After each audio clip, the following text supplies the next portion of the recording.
Gewniaddol i Duw, o arglwydd ein ior, mor ardderchog yw'r enw ar yr holl ddaear. Diolchwch i'r arglwydd, galwch ar ei enw. Wnewch yn hysbys ei weithredoedd ymysg y bobloedd. Canwch iddo, moriennwch ef, dywedwch am ei holl rhyfeddodau. Canwch i'r arglwydd yr holl ddaear, cyhoeddwch o ddydd i ddydd ei iathorwriaeth ef. Gweddiwn, arglwydd ein ior, mae'r haul, y lloer a'r planedau yn canu dy glod. Mae tywelwch ei amdera'r gofod yn llawn o ffaboniant. Mae ein calonyn unau yn gorlifo o lawenydd a diolch.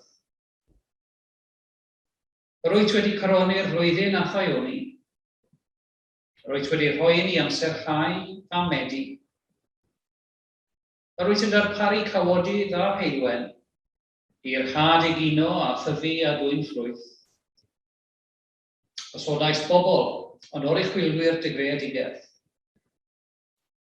Ymddiriedais diw gofal anifeiliaid y maes, adar yr awyr a physgod y môr, a rhoddais diddynt ddeall a dawn i drin y tir. Am i ti ddewallu anghenion ein cyrff, am bopeth a wneithos sy'n rhoi boddhad i ni, am borthu ein heneidiau a bara'r bywyd, offrymwn i ti ein diolch a'n clod, arglwydd ein ior, mor ardderchog yw'r enw ar yr holl ddaear. Amen. A'n hemyn cyntaf, 82. Olwch arglwydd nef y nefoedd, holl genhedloedd deiar ras, holl dylwythau'r byd a'r bobloedd, cenwch glod ei rhyfedd ras. 82.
Credwn yn Duw dad twllaffiog, creawdwr a chanhaliwr pob peth.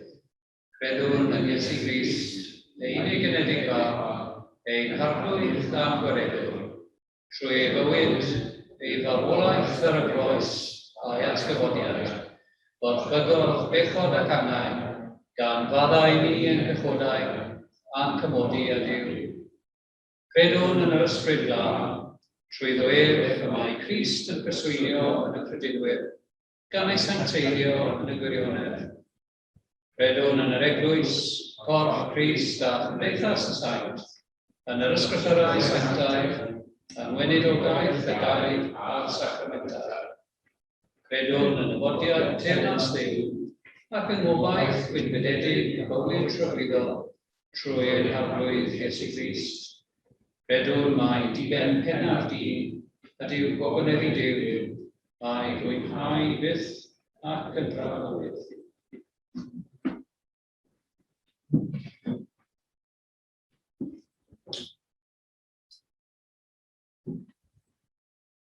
O'r Hen Testament, llyfr Deuteronomion, darlun o'r offrwm cynheia. Pan ddoi i'r wlad y mae'r arglwydd Dduw yn ei rhoi i ti yn etifeddiaeth, a thithau'n ei meddiannu ac yn byw ynddi, yna cymer o flaenffrwyth oll gynydau'r tir y byddai'n ei casglu yn y wlad y mae'r arglwydd Dduw yn ei rhoi i ti. Gosod hwy mewn cawell, a mynd i'r lle y bydd yr arglwydd Dduw yn ei ddewis yn drigfan i'w enw. Dos at yr offeiriad a fydd yr adeg honno, a dywed wrtho. Yr oedd heddiw'n datgan ger bron yr arglwydd Dduw, i mi ddod i'r wlad ar addawodd yr arglwydd i'n hanafiaid y byddai yn ei rhoi i ni. Yna, fe gymer yr offeiriad y cawell o llaw a'i osod ger bron allor yr arglwydd Dduw. Dyna o'r Testament Newydd ar Efengylau. Efengyl Iwan a 6 bennod. Gweithiwch nid am y bwyd sy'n darfod, ond am y bwyd sy'n para i fywyd trygwyddol. Mab y dyn ar rhych hwn i chi, oherwydd arno ef y mae Duw y Tad wedi gosod sel ei awdurdod. Yna gofynasant iddo, beth sy'n rhaid i ni ei wneud i gyflawni'r gweithredoedd a fynd Duw. Atebodd Iesu, dyma'r gwaith a fynd Duw, eich bod yn credu yn yr un y mae ef wedi ei anfon. Os felly, meddai'n wrtho, pa arwydd a wneud i ni gael gweld a chredu yno't? Beth fedrwyd i ei wneud? Cafodd ein hanafiaid fanna ei fwtra yn yr anialwch. Fel y mae'n ysgrifenedig, rhoddodd iddynt fara o'r nef i fwta. Yna dwedodd Iesu wrthynt, yn wir yn dweud wrthych, nid Moses sydd wedi rhoi'r bara o'r nef i chi, ond fy nhad sydd yn rhoi i chi y gwir bara o'r nef. Oherwydd, bara Duw yw'r hwn sy'n disgyn o'r nef ac yn rhoi bywyd i'r byd. Wedason wrtho, Syr, ro'r bara hwn i ni bob amser. Bendydd Duw ar y darllen o'i air. Amen. 61. O Dduw ein nerth mewn oesoedd gynt ein gobaith am y ddaw, ein lloches rhag ystormi'r wynt am bythol gartre draw. 61. Amen.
Beth from winning with you.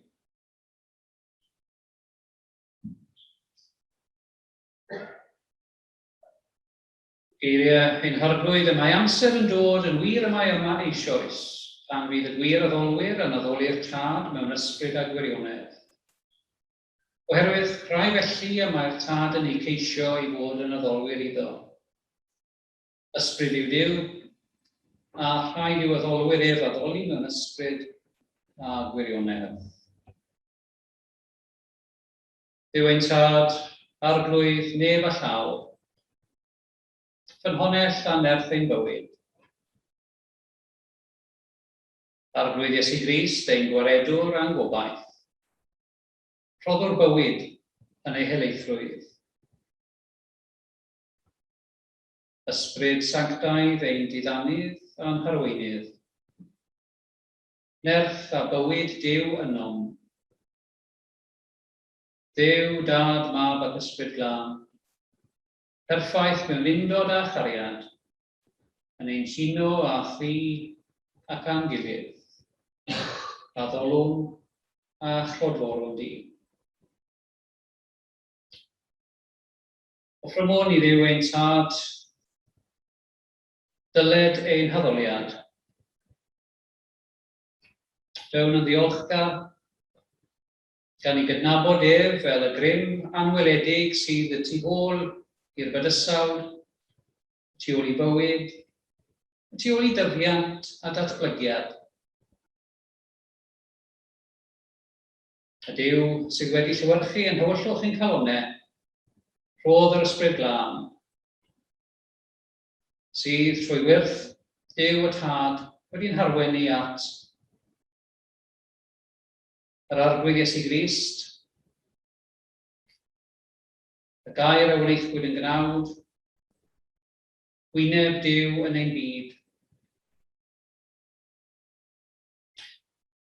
Ac wrth i ni weddio a diolch i Dduw am rhyfeddod ei greadigaeth a rhyfeddodau yn byw bob dydd.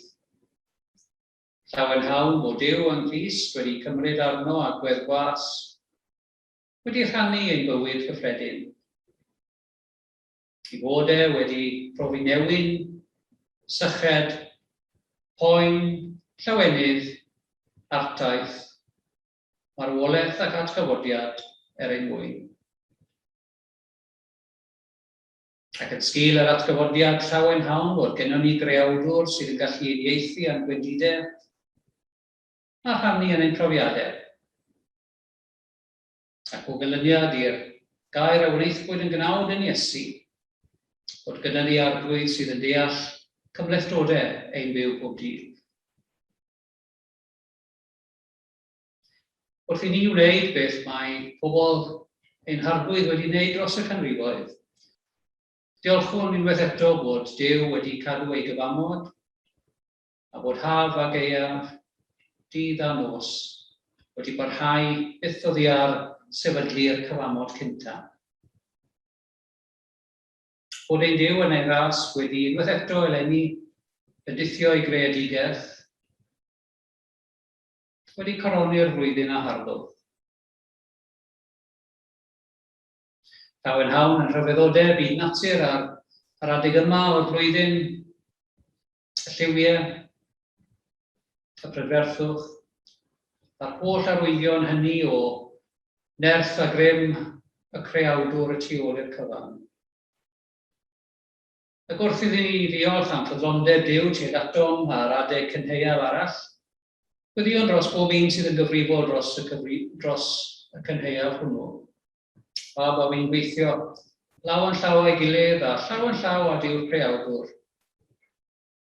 i ddwy'n ffrwythau'r byd yn ei tro. Diolch hwn am y bobl hynny sydd yn gyfrifol dros y pethau hynny yn ei cymryd mor ganiataol ar ymwyrddau bwyd. Dros bawb sydd yn gweithio am byd masnach, dosbarthu, tyfu, hau a medi.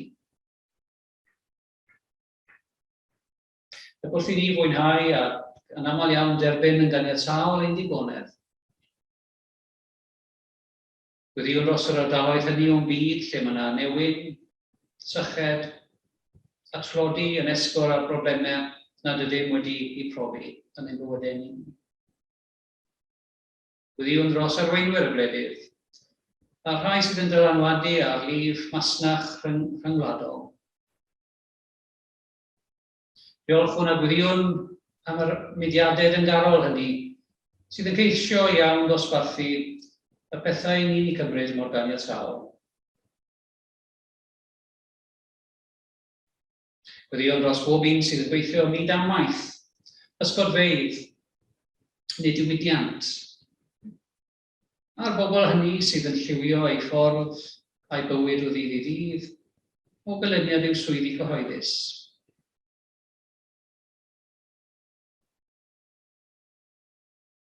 Gwyddiwn dros bawb sydd mewn safle o awdurdod, ac wrth i ni fyfyrio dros y llofruddiaeth erchyll yn ddiweddar y myd gwleidyddiaeth, gwyddiwn am bob un sydd yn byw yn gyson yn llygaid y cyhoedd.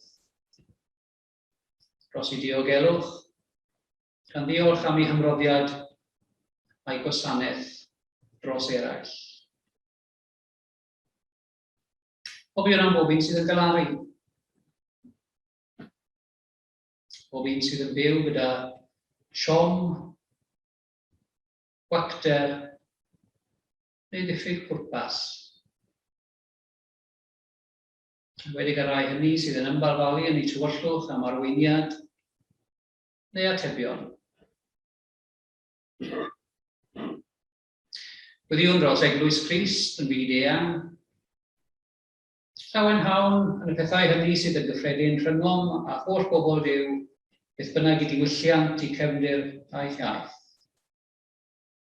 Dros fywyd ac addoliad yr eglwys hon, dros eglwysi eraill y ddinas. I addoliad a'i cenhadaeth. Dros ein cyfundeb, ein henwad, ei harweinwyr, a dros ein tystiolaeth Gristnogol y ddydd i ddydd, am pa le bynnag y cawn ni'n hunain.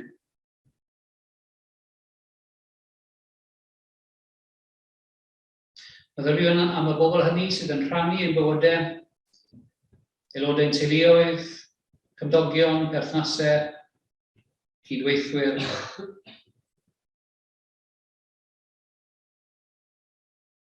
Parhawn i weddio dros bob un sydd yn dioddef yn unrhyw ffordd yn gorfforol. Gan ddiolch i Dduw am datblygiadau gwyddoniaeth a meddygaeth. A rai hynny sydd yn dal i weithio neu'n dal i ddioddau yn sgil y pandemig. Dyr o'r fendith arglwydd ar ei gwaith. Ac fel edest i at y bobl yn yddiad y gnawd, ffurf o'r arglwyddesu at y rai hynny sydd yn mynd trwy lyn cysgodangau, neu gyfnod o golled, neu dristwch.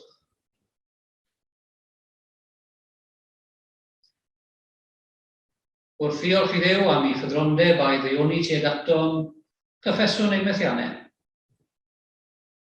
Ein amarodrwydd i fyw y bywydau dylem. Y troion hynny pan nag yw'n bywydau neu'n geiriau wedi bod yn unol ag ewyllus Duw ar ein cyfer.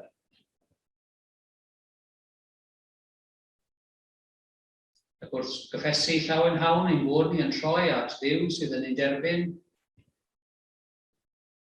Dduw o ras, sydd yn rhoi i ni ail gyfle yn enw ac yn haeddiant Iesu Grist. Offrymon i Dduw ar wythnos sydd i ddod a'r pethau sydd yn ein aros yn y byd y tu allan.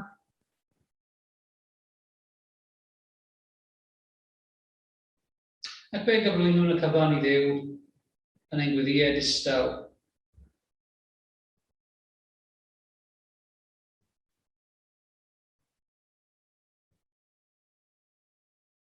Yn ffyddiog yn y ffydd bod ein Duw yn gwrando gweddi ac yn ei ateb yn ei ffordd a'i amser ei hun. o ffrwm o'n ein hyddoliad, ein meddyliau, a'n ambiliau, i Dduw ein tad. Un o'n ein gweddiau gyda'r eglwys byd eang a'r eglwys buddugoliaethus yn y nefoedd, gan lawenhau yn y cwbl tystion a chymdeithas y saint. Fel pobl Crist yn bob cenhedlaeth, o ffrymon ein gweddiau gan ddefnyddio'r geiriau a roddodd Crist i'w ddisgyblion cynta, ein tad.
Saith gant 88, 788, o Dduw, ein tad, canhaliwr popeth byw, o orsedd rasod y gariad ein gweddi cliw, 788.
Duw, y Tad, y Mab, a'r Ysbryd Glân.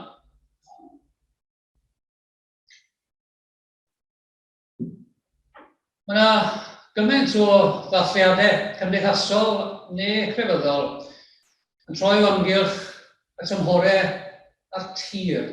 Rhai traddodiadau, er enghraifft yn cynnal Sul Bendithio'r Arad, Llaw Sunday. Rhai cymunedau yn dathlu Sul, be mae'n sy'n cael ei alw'n Saesneg, Beating the Bounds neu Bendithio'r Ffiniau, gan ofyn am bendith Duw ar ffiniau yr hen blwyfi hynafol, y bendith Duw ar y tir. Ac mewn ardaloedd mwy amaethyddol, wrth gwrs, mae'r ffyrdd o ddathlu'r cynheia yn wahanol iawn yn ffordd ni. A lle bynnag, i ni ffeindio'n hunain yn y byd, mae'r Eglwys Gristnogol yn dathlu rhyw fath o ddiolchgarwch tua'r adeg yma o'r flwyddyn. Cofio unwaith, o'n i'n yn y dwyrain canol tua'r amser yma o'r flwyddyn, a penderfynu cynnal gwyl ddiolchgarwch. Ac yn yr un ffordd, ac yn ni'n dod gan addurno ein hyddoldau yn y gorllewin gyda ffrwythau tir, blodau'r maes ac yn y blaen. Yn yr anialwch, mae'n anodd iawn i wneud hynny, achos dim ond o bethau ydych chi, a mae'n mor dwyn.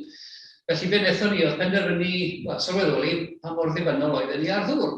Ac o'n i'n gweud wrth y creu oedd yn ryndo mewn nos Fercher am hyn. A felly, gwasanaeth o ddiolchgarwch gyda pawb yn cario ei fodel o ddŵr, fel chi'n gorffo wneud pan ych chi'n byw yn y llefydd hynny, ac yn dod yn o'i flaen lle o'n i'n addoli a'i cyflwyno nhw fel sy'n ni'n adeiladu bwrdd cymuned neu allor yn y ffynd. Mewn ffordd arall, dod â'r pethau sylfaenol oedd pobl yn dibynnu arnyn nhw yn y fan ar lle i'r addoldy fel offrwm o ddiolch. Ac yn ni'n gwneud yr un peth o flwyddyn i flwyddyn gyda'n dathliadau cynheia yn ein heglwysi ni. Maen nhw'n rhan o wead cymunedau. Ond mae'n rhyfedd yn dweud, yw'r cynheia ddim yn ei hanfod yn wyl Gristnogol. Ni'n deall y gwyliau mawr yn y Doleg y Pasg Silgwyn, ni'n deall y siliau.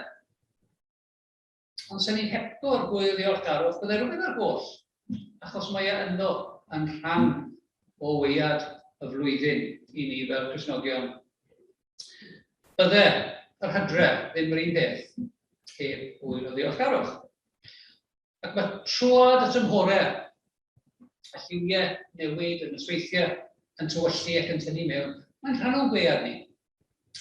Ac os ych chi'n gwneud rhywbeth o flwyddyn i flwyddyn, fel mae'n rhyw athro yn gwybod, mae'r ddawn yna o air adrodd a'r addysg gynyddol, os maen nhw'n chi wneud rhywbeth yn gyson yn flynyddol, yn suddo mewn i'n hymwybyddiaeth ni. A meddyliwch am yr holl lefydd ych chi wedi bod, lle chi wedi cael gwyl diolchgarwch dros y blynyddoedd. Ydych chi ddim yn ei wneud e, byddai rhywbeth ar goll tua'r adeg yma. Yr lliwiau, hyd yn oed yn y ddinas, yn dyn nhw, maen nhw'n hyfryd yr adeg yma o'r flwyddyn. Braidd y coch y brown. Mae'n eitha diogel i ddweud bod dyn cyntefig tua'r adeg yma o'r flwyddyn. Wrth i'r lliwiau newid, wrth i'r nosweithiau tynnu mewn, wrth i'r haul sydd o'n gyflym, wrth i oriau o leini berhau. Mae'n byd debyg bod dyn cyntefig cyn cyfnod Cristnogaeth, tua'r adeg yma yn yr ynysoedd hon, wedi cynnal rhyw fath o wyl ddiolchgarwch. Ydych chi yn byw yn y cyfnod yna o bosib yn addoli'r haul, neu'n sylweddoli pa mor bwysig oedd yr haul am oleuni a gwres. A ydych chi'n meddwl bod yr haul yna yn mynd oddi wrthych chi ac yn diflannu o'ch golwg. Mi fyddech chi, y holl ganrifoedd hynny yn ôl, mae'n siŵr, yn troi at yr haul neu'n troi at ryw fod gorau naturiol gan ddeisir, gan obeithio y byddai'r haul eto yn codi y bore wedyn. Ac wrth i ddyn datblygu, mae'n siŵr i fod e wedi sylweddoli bod yna ryw nerth, neu i fod e'n cydnabod bod yna ryw ddiwdod y tu ôl i'r plannu a'r rhai a'r medu o ddynnu. Digon naturiol felly bod hwyl cynheia ddim yn draddodiadol, ddim yn greiddiol ta beth yn hwyl Cristnogol, ond mi daeth hi felly dros y blynyddoedd. Mae'n siŵr bod dyn cyntefig hefyd yn meddu ar y ddawn yna o offrymu ac addoli I greawdwr, neu beth bynnag oedd yn rhoi bywyd a goleuni a gwres iddo fe. Dyn cyntefig yn sylweddoli bod I ddedwyddwch yn perthyn ar yr hael a'r goleuni am wres. A dyn cyntefig am o'n ni yn eitha gyfarwydd â'r syniad yna o ail enni. A'r hael yn marw ac yn ymddangos eto. Bai hwn yn iddyn gwrando nos Wener ar adawlydd yr Mabinogi, so am bair a dadeni. Mae'r syniad yma o farw, cael eich ail enni, dod yn rhywbeth real newydd, bod yna wyrth a bod yna ail enni yn digwydd ym myd natur ac hefyd ym myd crefydd. Os symudwch chi ymlaen I gyfnod yr Hen Testament, beth yn ei cael? Llyfr Genesis, ar y ddewyd yna, o bryd hau a medi, haf a gaeaf, dydd a nos. A Duw yn ei gyfamod, a naddo na fydde'r pethau hynny yn peidio hyd ddiwedd amser. Mae'r rôd felly yn troi, mae'r tymhorau yn troi, mae'r lliwiau yn troi, am roi'r ni ar gres yn ffeindio hunain yn ymladd yn erbyn ei gilydd. Wrth I bobl yr Hen Testament datblygu yn ei dealltwriaeth o Dduw, wnaethon nhw hefyd sylweddoli I dibyniaeth ar y Duw, oedd nid yn unig wedi harwen o agaeth iwed, ond oedd ar y Duw yna oedd yn darparu ar eu cyfer nhw pob cam trwy'r anialwch. Y Duw oedd yn rhoi'r manna o'r nefoedd. Ac yn yr Hen Testament, fe sefydlodd yr Israeliad I gwyliau. Ac wrth fi mewn I wlad Canan, roedd yna wyl eisoes yn bodoli yn Pith y Cananeuaid. Wyl yn dathlu diwedd y cynheua'r grawn. Ac yn y crefyddau yn dueddol yn wneud. Wrth I un crefydd symud mewn I dir crefydd arall, fel nath Cristnogaeth Celtaidd gynnar. Mi nath yr Israeliad datblygu ac adeiladu ar y gwyliau oedd yn bodoli barod yng Nghanan, ac bydd datblygon nhw ar ben yr hen wyl o gan y Cananeuaid, diwedd y cynheua'r grawn, fe sefydlodd yr Israeliad hwyl y pebyll, hwyl y tabernacle, hwyl y pebyll. A mae'n debyg, fel rhan o hwyl y pebyll, roedd yna draddodiad bod yr Israeliad yn gwneud y penderfyniad I gynnal hwyl o 7 diwrnod, ac I dreulio'r 7 diwrnod yna y tu allan i'w gwersyll, mewn pabell, mewn pebyll, mewn tabernacle. A reswm syml am hynny oedd atgoffa I hunain I bod nhw wedi bod yn bobl crwydrol, bod nhw wedi byw mewn pebyll, bod nhw wedi bod ar ffôn neu'n teithio yn y gorffennol a bod Duw wedi darparu ar ei cyfer. A pan ddath Jerusalem y ganolfan i'r grefydd, pan symudodd bobl yr Hen Testament yr Israeliad I bod yn bobl dinesig neu bobl trefol, fe daliodd nhw I gafel ar hen wyl y pebyll. Ac bod nhw'n byw mewn trefi a dinasoedd, ar arfer oedd am 7 diwrnod o amgylch hwyl y tabernacle, fynd allan I bebyll neu fynd y tu allan i'r ddinas a'r weithred syml honno yn atgoffa yr Israeliad I bod nhw wedi cael gorffennol lle oedd Duw wedi darparu ar eu cyfer nhw yn yr anialwch.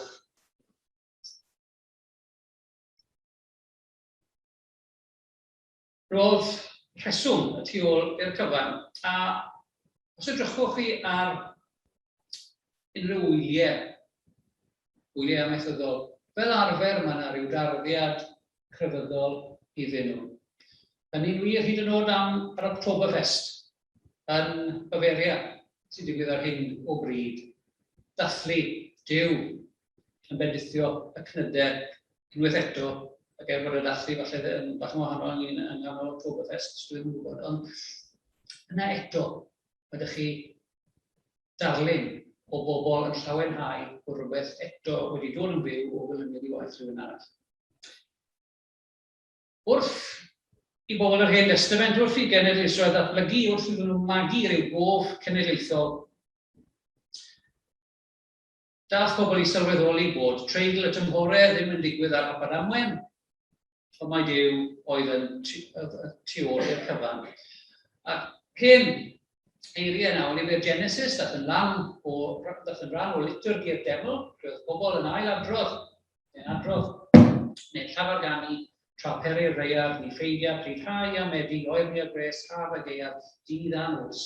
Mae rhythm y geiriau hynny. Mewn i hen liturgi'r deml, mae'n gysurlon. Yna rhyw falans yna. Bydd pethau yna ddim yn peidio hyd ddiwedd amser. Ac wrth gwrs, yn yr Hen Testament, Duw nid yn unig yn cynnig sicrwydd y tymhorau yna, ond yn cynnig I gyfamod, ac yn arwyddo hynny trwy roi bwa yr enfus yn y ffurfafen. Lle ni then, yr holl flynyddoedd wedi y cymodau hynny. Ni'n ymwybodol bod y dydd yn birhau, bod yr hun yn oeri, a wahanol I bobl cyntefig, a wahanol I Israeliad yr Hen Testament, I ni'n deall pam, dyn ni'n deall rhywbeth mwy. Ni'n gwybod mwy am ein byd. Mae gennym ni gallu I ddeall mwy am wyddoniaeth y beth. Ond eto, dyn ni ddim yn gwybod pam, neu dwi'n pobl ddim yn gynnabod pam mae'r wyddoniaeth yna yn esbonio gwyrth y greadigaeth. I chi a fi, hyn I ddod a clywedais I ar y dechrau, I ni'n ailadrodd rhywbeth I ni wedi gwneud degau o weithiau o'r blaen. Yn ymwybodol bod Duw wedi bendithio ni unwaith eto, a bod Duw wedi gwneud yn y gorffennol, ac ni'n gwneud hynny yn hyderus ydy beth Duw yn gwneud bendithio ni yn y dyfodol. Mae'n cynheia ni, yn wahanol I cynheia ein cyndadau, yn ein troi at ein byrddau bwyd, ac yn ein derbyn yn ganiataol pethau byddai'n cyndeidiau ni ddim yn gwybod beth oedd. Mae'r byd wedi mynd yn llai, mae'r pentref global I ni clywed amdani yn wir yn dod at ein byrddau bwyd. Mae cynheia ochr draw y byd, bellach, yn dod yn gynheia I ni. Yn syml beth I ni'n neud, felly. Y gwyl o ddiolchgarwch yn wyl dylen cynhesu ni. Dylen cynhesu ni. Ne fe ddylem eich bod i'n cael ni. Y Duw wedi cadw I air. Y Duw wedi bendithio I greadigaeth. Dyw'r peth sydd wedi digwydd ar Aberdamen. Mae wedi digwydd yn ôl trefn rhagor deiniedig ein Duw ni. A mae dathlu'r cynheia, mae'n ffordd o ddatgan bod Duw dal wrth y lliw. Dal wrth y lliw.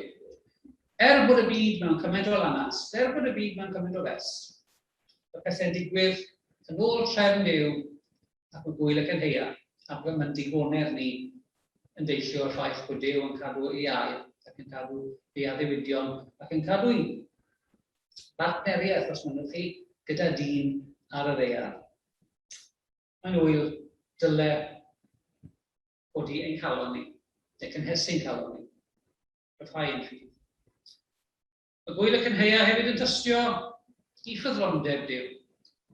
Dyn ni ddim yn heiddi cynheia, ond mae'n digwydd, mae'n dod.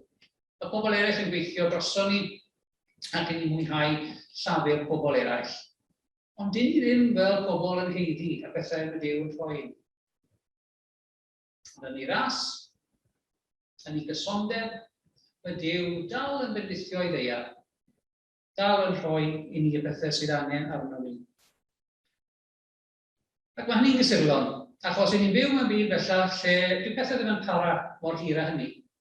Ac am bethau ni ddim yn disgwyl iddyn nhw bara. Ni'n cyfrio Duron, 10 mlynedd, imperiannau golchi, 15 mlynedd, 20 mlynedd ar y mwyaf. Dwi ddim yn gwybod. Ond, ni mewn byd lle dyn ni'n disgwyl I bethau para. Beth mae'r cynheia, a gwyl cynheia, gwyl ddiolchgarwch yn dysgu ni yw bod cysondeb Duw yn para am byth. Bod ffyddlondeb Duw yn para am byth. Ac yn drydydd ac yn ola, mae gwyl y cynheia yn tystio i gydweithrediad. Yn atgoffa ni bod ni ddibynnol ar bobl eraill. A bod pawb yn y pen draw yn ddibynnol ar Dduw y Creawdwr. A hyn sy'n gwneud beth i ni'n gwneud fel Cristnogion, neu neges ni o bosib yn wahanol. Achos mae cymaint o bobl yn sôn am bwysigrwydd cydweithio pobl a'i gilydd.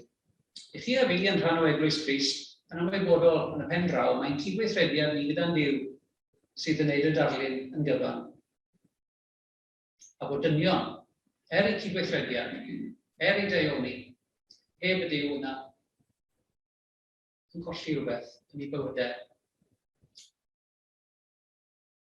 Tu ôl i unrhyw hwyl diolchgarwch yma cynheia, i ni gweld y nodwedd cyson yma yn gymeriad Duw. Bod Duw dal i roi. Natur yn roddgar Duw. Y Duw sy'n gyson yn danfon i fendithion tuag ato ni. A dyw Duw ddim fel sef e'n gofyn, wel, oedden nhw'n heiddi fe. Oedden nhw'n heiddi fel enni. Oeddi'r byd yma sydd wedi mynd i gymaint o lanast yn heiddi fy mendithion. Na, nhw'n dod. Er gweitha y mes sy'n ni'n gwneud o bendithion Duw yn aml. Mae eraill wedi llefurio i ni'n rhannu yn ei llafur, rhannu yn ei gwaith, i ni'n elwa o ganlyniadau cynheia pobl eraill. Mae Duw wedi dod yn rhan o'i greadigaeth yn Iesu. A dyna lle dwi'n credu, mae rhaid i ni wneud rhyw faith neu rhyw lais sydd yn wahanol yn ein byd ni. Mae yna gymaint o leisiau sydd yn ddigon teg yn bwysleisio carwriaeth, conservationism. Mae'r pleidiau gwleidyddol i gyd, a mae'r cynta i ddangos pa mor wyrdd ydyn nhw, neu pa mor wyrdd yw eu polisi. Mae'r eglwysi yn gwneud yr un beth. A mae hynny, wrth gwrs, yn bwysig i ni'n stewardiad o greadigaeth Duw. Ond neges yn unrhyw o'r eglwys yw bod edrych ar ôl y greadigaeth, stewardiaeth o'r greadigaeth yn bwysig. Nid jyst er mwyn ein hunain a'n cenhedlaeth ni a'r cenhedlaeth nesaf. Ond bod y greadigaeth a gofal amdano fe yn bwysig, a bod Duw wedi dod yn rhan ohono fe. A bod Duw wedi derbyn corff a gwaed y person Iesu o Nazareth, bod gwirth yr ymgynghoriad wedi santeiddio ein deiar, wedi santeiddio bywyd cyffredin bob dydd. A dyna y neges sy'n wahanol. Dyle fod yn rhan neges yr eglwys un byd ni. Odi, mae'r greadigaeth yn bwysig. Odi, mae'r hinsawdd a hyn y gallwn ni wneud i'w ddiogelu yn bwysig. Ond yn y pen draw mae'r pethau hynny yn bwysig. A mae pethau Duw ydyn nhw. Ac i ni'n rhan o'i bethau ac yn rhan o'i greadigaeth. A bod Duw yn ei amser yn alluog i adfer y greadigaeth am dwy'n ni yn ôl at Duw i greawdwr.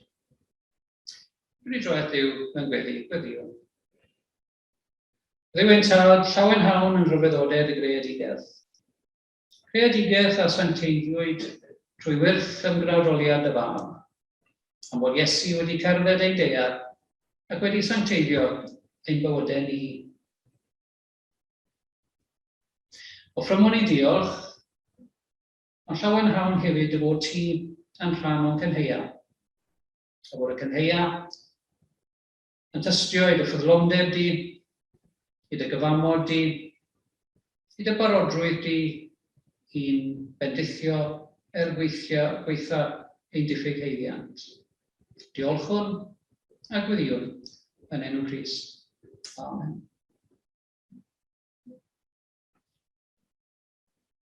Yn hemyn ola heno, 805 rhwyminedd i wneud fel rhan i gario baich fy mrawd i weini'n dirion ar y glan a chynnwrthwyo slaw. 805.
Dyw'r fendith wyt ti o arglwydd, creais da bendithiais dy gread, creais da bendithiais dein byd, creais da bendithiais dein bywyd. Ewch ben trengefedd i wasanaethu'r arglwydd, a bendith Duw holl alluog, y Tad, y Mab a'r Ysbryd Glân, a fo'n eich plith ac adrigo gyda chi, ar awr hon, hyd byth.